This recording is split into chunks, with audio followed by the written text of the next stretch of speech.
Bien, bonjour à tous. Alors, même si j'ai été un petit peu retardé dans mes projets par quelques soucis de santé, pas grave. Voilà, je vous propose en fait de faire ces cours sous forme de vidéo comme ça parce que je trouve ça un peu plus dynamique et peut-être moins ennuyant que de devoir lire à chaque fois des fichiers, surtout que la philo n'est pas, et loin de là, la seule matière que vous avez à étudier par vous-même. Donc voilà. C'est une manière peut-être alternative de pouvoir être présent avec vous malgré ces formes de distanciation sociale. Alors, la première leçon aujourd'hui, on va reprendre ce on avait fait à propos de l'art. Et je vous rappelle, hein, on devait travailler la question que recherche l'œuvre d'art. Alors, dans le fichier que je vous ai donné, en fait, vous avez pour l'instant l'introduction entièrement rédigée, ainsi que tout le grand 1. Alors, je vais vous rappeler maintenant quelques éléments par rapport à cette introduction. Hein, on s'est dit que, vous vous rappelez, que recherche l'œuvre d'art, c'était finalement d'essayer de déterminer ce que pouvait être la finalité artistique. Euh, qu'est-ce que recherche l'œuvre d'art dans le sens où, finalement, dans tout ce qui est de l'ordre des artefacts culturels dont l'homme est à l'origine, alors je vous rappelle, les artefacts culturels dont l'homme est à l'origine, c'est tous les objets qu'il crée, ou qu'il produit. On peut rassembler la quasi-totalité de ces objets sous l'utilité, hein, sous le signe de l'utilité. On fait toujours quelque chose, c'est toujours des moyens en vue de faire quelque chose. Quand je produis un stylo, c'est pour écrire, une voiture, c'est pour me déplacer, un téléphone, c'est pour communiquer à distance, etc. Mais vous voyez, tous ces objets sont produits sont des moyens en vue d'une finalité. Alors, si l'œuvre d'art n'a pas, au sens propre, d'utilité, quelle peut être sa finalité, justement? Et on avait dit, rappelez-vous, que peut-être qu'une première finalité qui pourrait être commune à l'ensemble des œuvres d'art, c'est la beauté. Est-ce que finalement, euh, les œuvres d'art ne cherchent pas avant tout à être belles, à nous plaire et à nous séduire par justement cette esthétique qui serait la finalité recherchée. Donc ça va être un petit peu notre premier axe dont on verra quelques objections ensuite. On en avait commencé à parler dans le texte. Alors quand vous lirez le fichier, bien sûr, dans l'introduction, vous aurez ensuite les objections, les contre-hypothèses à cette réflexion, hein, d'accord? Mais pour l'instant, je vous présente un petit peu ce que j'ai voulu vous montrer par rapport à l'association entre art et esthétique. Alors, lundi dernier, je vous avais transmis un texte d'Alain extrait du Système des Beaux-Arts. Et dans ce texte, qui n'est pas directement associé à la réflexion sur la beauté et l'art, hein. Alain ne cherche pas à démontrer que la finalité des œuvres d'art est une finalité esthétique, d'accord? Il cherche essentiellement à voir ce qui peut distinguer l'artiste de l'artisan. D'accord? Qu'est-ce qui fait un artiste et qu'est-ce qui fait un artisan? Mais moi, pourquoi j'utilise ce texte, c'est que finalement, à travers cette distinction, il va nous montrer que, que l'art est du côté du beau. Alors, mais avant cela, avant de parler d'Alain, finalement, j'ai voulu faire aussi avec vous, et c'est ce que vous verrez au tout début du petit A, Alain l'artiste et la création de la beauté, vous verrez tout d'abord que je fais une petite histoire du terme beaux-arts, parce que finalement ce terme est apparu entre le XVIIe et le XVIIIe siècle, et il avait pour fonction de préciser un petit peu, préciser les choses un petit peu au sein de tout ce qui relève de l'art. Parce que ce qu'il faut savoir, et je vous l'avais expliqué, me semble-t-il, c'est que le terme art dérive du latin ars, qui vient lui-même du grec techné et qui désigne littéralement la technique, le savoir-faire. Donc initialement, quand on utilisait le terme art, eh bien on pouvait aussi bien l'entendre comme arts et métiers que la peinture, la sculpture, etc. Et donc au XVIIe et XVIIIe siècle, on commence à utiliser ce terme de beaux-arts pour spécifier spécifier tout ce qui relève de ce que nous on appelle l'art, et donc la peinture, la sculpture au départ, hein. Et finalement, eh bien, ce qu'on constate, c'est que ce qui est associé au terme art, eh bien, c'est le qualificatif beau. Et donc, on peut déjà dire qu'il y a quand même un lien fort et essentiel entre l'art et le beau. Il y a d'un côté les beaux-arts et de l'autre ce qu'on pourrait appeler, ce qui a été appelé à une époque, les arts et les métiers. Arts et métiers, donc on associe ici à ce qui relève de la production artisanale ou industrielle, les arts et les métiers, l'apprentissage d'une technique, de savoir-faire, et les beaux-arts qui, eux, relèvent d'une création esthétique. D'accord ? Voilà. Alors, attachons-nous maintenant à ce que Alain nous dit dans ce passage de cet ouvrage intitulé « Le système des beaux-arts ». Alors, comme on peut le constater, et c'est pour ça que j'avais commencé avec cette distinction beaux-arts, arts et métiers, c'est que finalement le mot artiste et le mot artisan, ils sont formés sur la même racine latine, ce terme ars. Mais on peut se demander pourquoi leur activité n'est pas comparable. Pourquoi d'un côté on a choisi l'appellation artiste et qu'est-ce qu'on relève quand on choisit l'appellation artisan. Alors, bon, je ne vais pas relire là avec vous le texte d'Alain, je vais reprendre un peu les éléments et de manière à aller un petit peu plus vite de ce point de vue-là. Alors, ce que nous dit Alain, c'est clairement que l'artisan est du côté d'une technique consciente et maîtrisée. Et sa production est le fruit d'une application méthodique d'un savoir-faire. Hein. Et c'est en ce sens-là que dans le texte, Alain peut parler d'une œuvre seulement mécanique. C'est-à-dire que fondamentalement,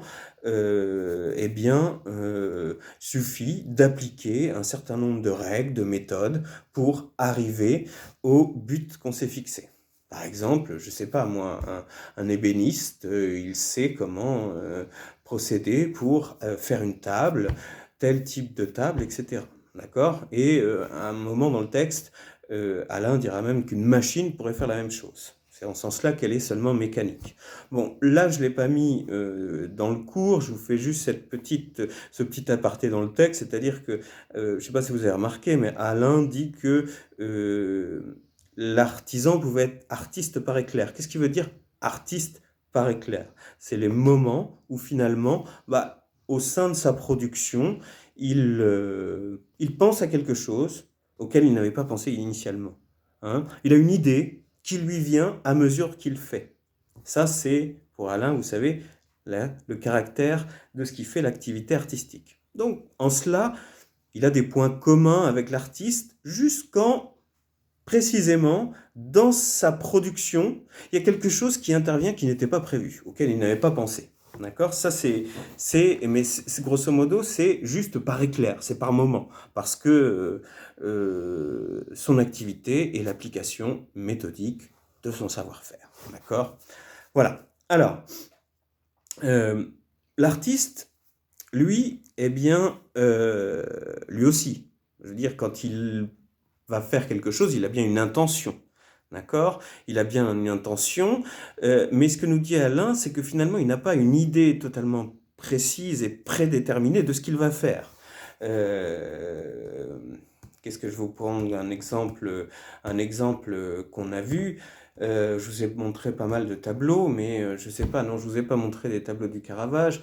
On pourrait penser, je vous ai montré des tableaux de Poussin, tableaux de Velázquez. Par exemple, quand il fait les Ménines, Velázquez, il a pas forcément, il a une idée, il sait ce qu'il va faire. Il a certainement une idée de la mise en abîme, etc.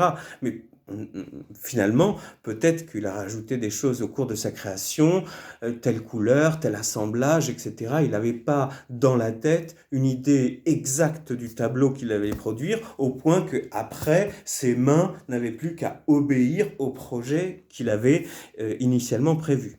Il a une idée, mais finalement, ce que nous dit Alain, c'est que l'idée lui vient à mesure qu'il fait. Hein, d'accord? Donc il n'y a pas cette prédétermination qui fait que on a la simple application d'un savoir-faire.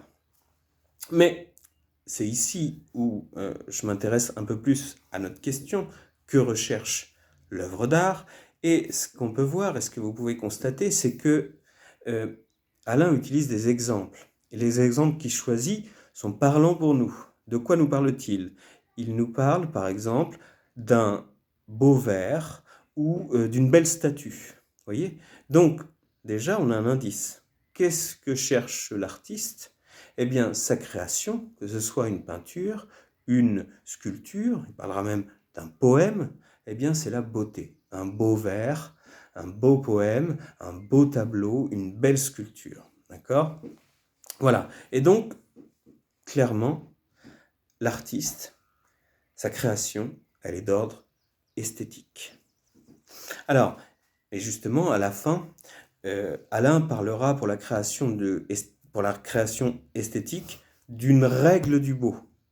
Alors, faudra, quand vous reprenez ce cours, prendre à la fois, avant de prendre le cours que j'ai fait, relire attentivement le texte d'Alain que je vous avais donné et cette fameuse fin du texte où il parle de cette règle du beau qui commande les œuvres. Alors, vous allez me dire, c'est bizarre d'utiliser le terme règle, puisque il venait de nous dire que ce n'était pas l'application d'un savoir-faire. Mais bon, ce qu'il veut entendre par là, c'est que ce soit le tableau, que ce soit le poème, que ce soit la statue, voilà, elle est quand même liée à une façon de faire, une élaboration. Il y a une élaboration, nécessairement. Mais cette élaboration, elle est particulière. D'accord? C'est-à-dire que elle intervient au moment même de la création. C'est pour ça que il va nous dire que la règle du beau est prise dans l'œuvre. C'est-à-dire que elle est liée à l'œuvre, elle ne peut être utilisée, elle est liée à cette œuvre, elle ne peut pas être utilisée pour d'autres œuvres, d'accord? Et elle est unique. C'est-à-dire que on pourrait peut-être s'inspirer de tel ou tel artiste pour créer notre propre œuvre, mais ça sert à rien de refaire, d'aller chercher dans un artiste un savoir-faire qui nous permettra d'atteindre la même beauté artistique. D'accord? La règle, elle est unique, elle est prise dans l'œuvre, et cette règle, c'est une règle du beau. D'accord? Donc ce qu'on voit, c'est quand même que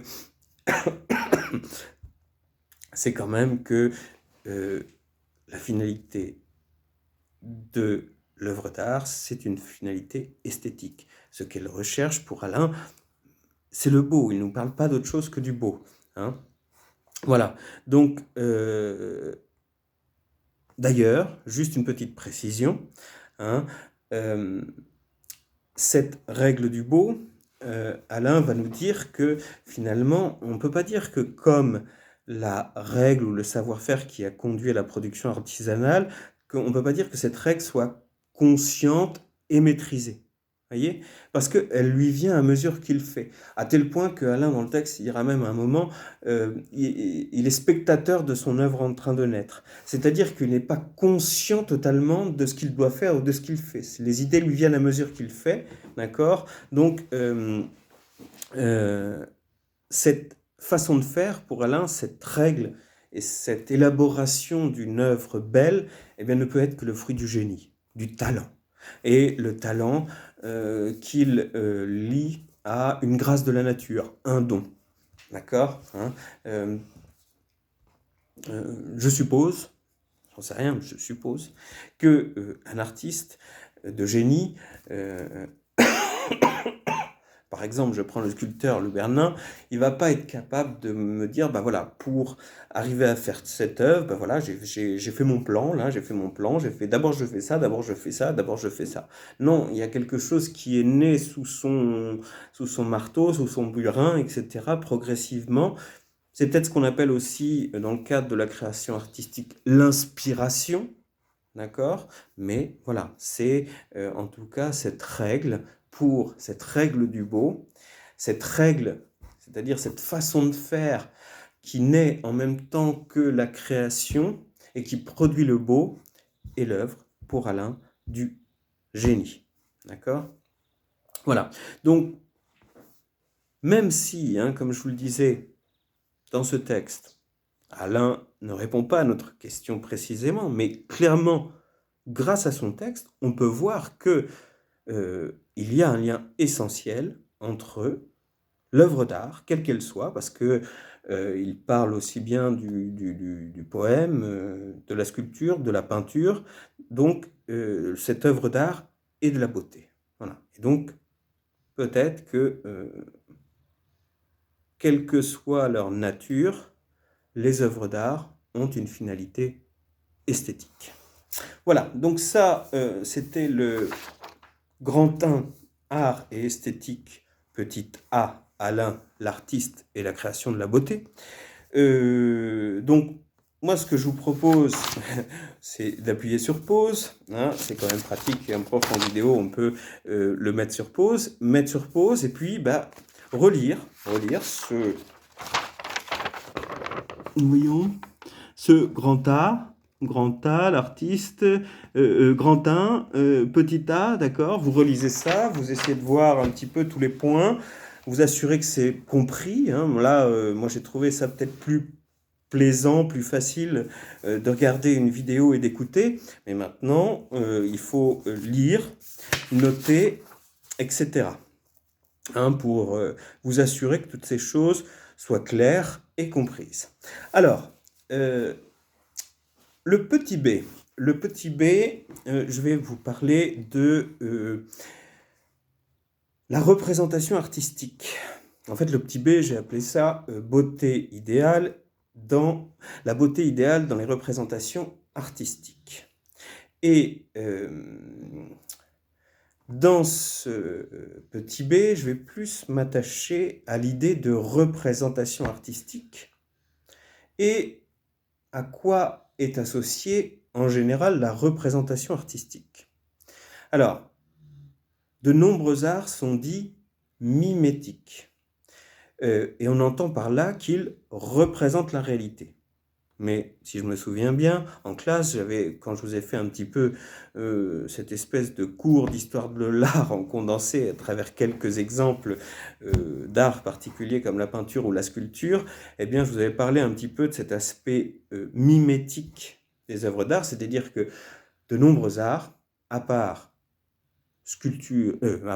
architecture et musique, originellement, ils sont mimétiques. Ils représentent la réalité. Et on peut dire que on peut rechercher aussi loin qu'on puisse rechercher dans l'histoire de l'art, eh bien, vous allez trouver peut-être la peinture, les peintures rupestres, la préhistoire, la grotte de Lascaux, etc. Et qu'est-ce que vous voyez? Vous voyez que ces peintures, eh bien, elles représentent des animaux essentiellement.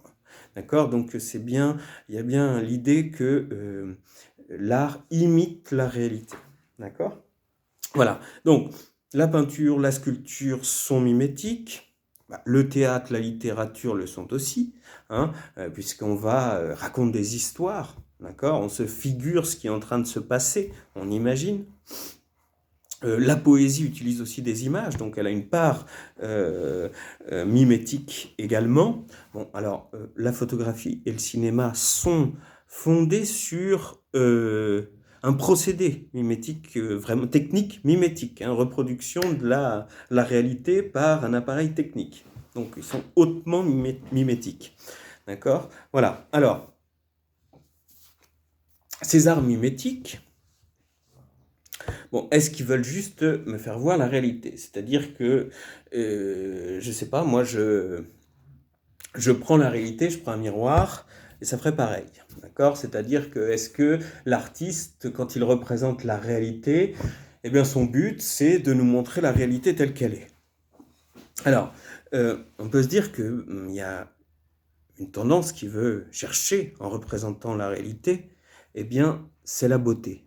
Et une beauté tout à fait particulière, parce que quelque part, il va essayer cette réalité de la magnifier. Magnifier la réalité, ça veut dire vraiment la rendre encore plus belle qu'elle n'est. Et pour cela, je vais m'appuyer sur un auteur de l'Antiquité, ce qui nous permet de voir quand même que tout au long de l'histoire de l'art, cette question de la beauté, elle est déjà là dès l'Antiquité. Et cet auteur, c'est Cicéron. Cicéron, auteur latin, et je vais m'appuyer sur le début du deuxième livre de l'Invention oratoire. Et parce que au début du deuxième livre de l'Invention oratoire, Cicéron, il nous raconte,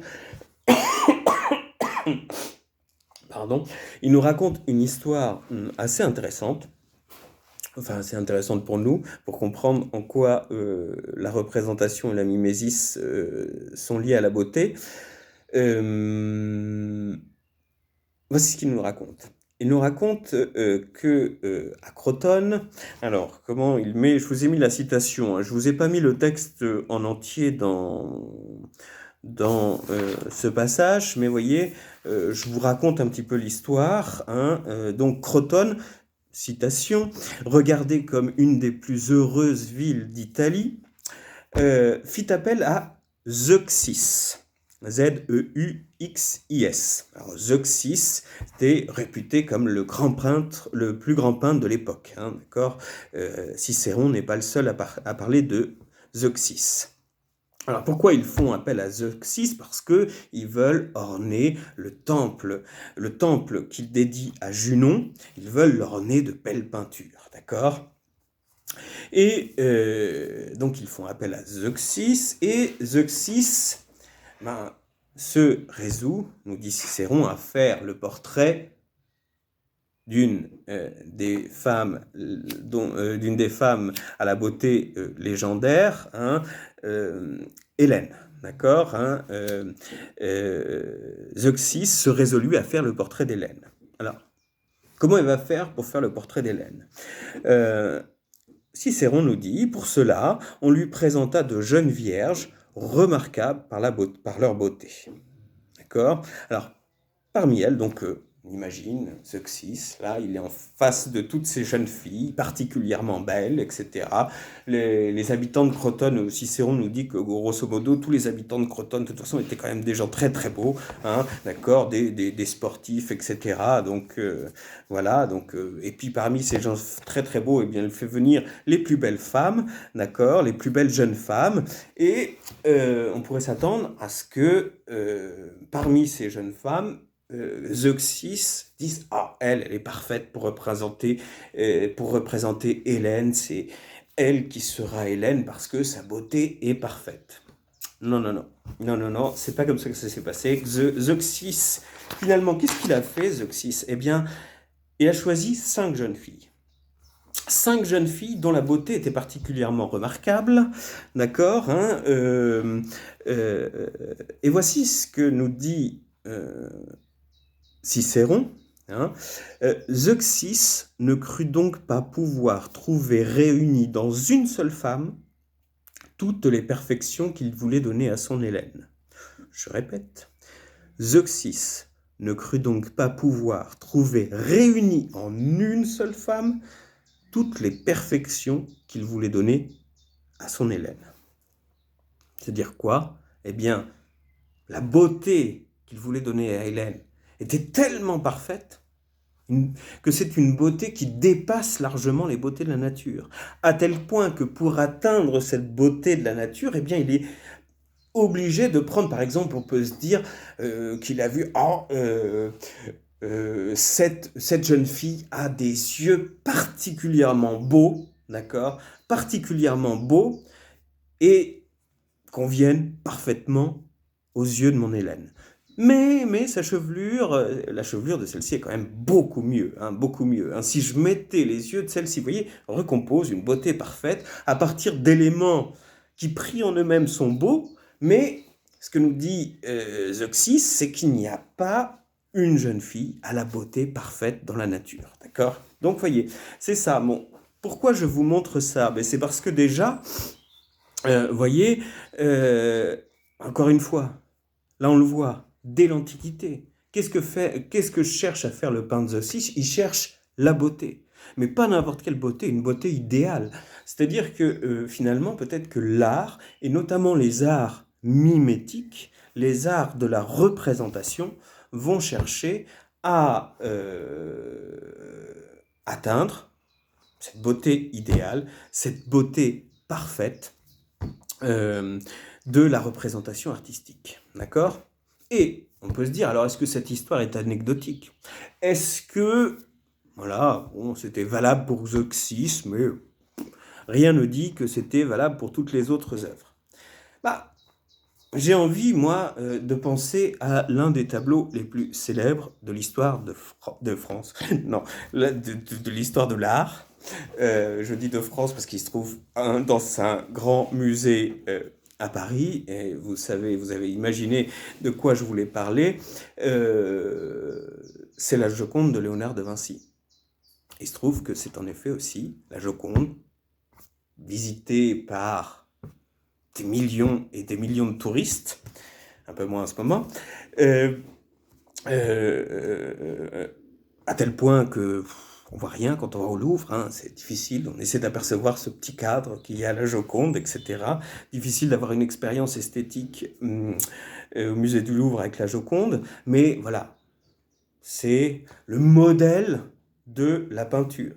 C'est-à-dire que, et ce portrait, finalement, on dit que de Vinci, dans une espèce de minutie obsessionnelle, il a passé des années sur son tableau, toujours à se dire que sa Joconde, d'accord, elle pouvait toujours être plus parfaite, au point qu'on peut imaginer que la Mona Lisa, dont on peut soupçonner qu'elle a inspiré ce tableau, finalement, peut-être avec quelques traits communs avec la Joconde, mais que à partir de là, si vous voulez, de Vinci, il a cherché vraiment à nous donner une espèce de beauté parfaite, et c'est ce qu'on retient de ce tableau. Donc, vous voyez quand même que moi je trouve qu'on peut faire un parallèle assez clair entre cette beauté idéale que veut chercher Zeuxis et cette beauté idéale que veut rechercher de Vinci, l'un des peintres les plus célèbres, avec l'un des tableaux les plus célèbres, la Joconde. D'accord? Voilà, donc il y a vraiment ici peut-être l'idée, encore une fois, que c'est bien la beauté qui est recherchée par l'art, ou en tout cas, il y a un lien essentiel, c'est évident, et à tel point que cette beauté est une beauté parfaite. Alors là, à la fin de ce grand B, je vous ai mis même une petite citation de Hegel. Ah bah oui, Hegel, je vous en ai déjà parlé, on l'a vu en Sciences, vous vous rappelez, sur les lois de la nature. Alors Hegel, c'est un philosophe qui a traité de tout, d'accord, et pas simplement des sciences. Et par rapport aux sciences, non, par rapport à l'art, Hegel, excusez-moi si je me perds un peu, j'essaie de me familiariser avec ces cours en vidéo. Donc Hegel, par rapport à l'art, donc Hegel, c'est philosophe allemand du XVIIIe siècle, voyez, et il a écrit une introduction à l'esthétique. Hegel a vraiment réfléchi à l'esthétique, et il considère, lui, que le beau artistique est supérieur au beau naturel. Je vous lis ce qu'il nous dit. D'après l'opinion courante, d'accord? C'est-à-dire que Hegel, il va rejeter cette opinion. D'ailleurs, il aime bien souvent commencer comme ça, Hegel. L'opinion courante, c'est ça. Mais en réalité, moi je vous dis, c'est comme ça que les choses sont. Alors, il nous dit, d'après l'opinion courante, la beauté créée par l'art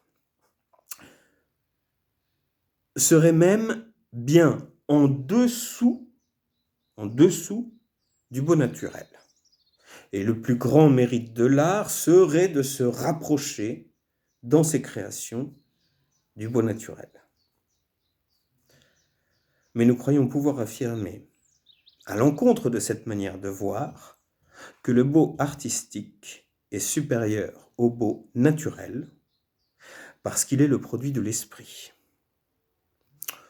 Je ne vais pas tout expliquer dans les détails, je vais aller à l'essentiel pour nous. D'accord ? Clairement, ici encore, dans cette citation, on voit, quand on voit art, qu'est-ce qu'on voit avec ? On voit beau. D'accord, hein? Et l'opinion courante, il nous dit, c'est que ce serait l'art serait le mérite de l'art serait de se rapprocher dans ses créations du beau naturel. Et l'opinion courante, c'est qu'il n'y arriverait jamais, il serait toujours en dessous. Hegel, il nous dit, bah non. Justement, lui, son beau, il considère que le beau artistique, il est plus beau que le beau naturel. Alors il nous dit parce que c'est une création de l'esprit. Alors c'est ça que je veux pas trop expliquer, d'accord ? Retenez que le beau artistique est supérieur au beau naturel et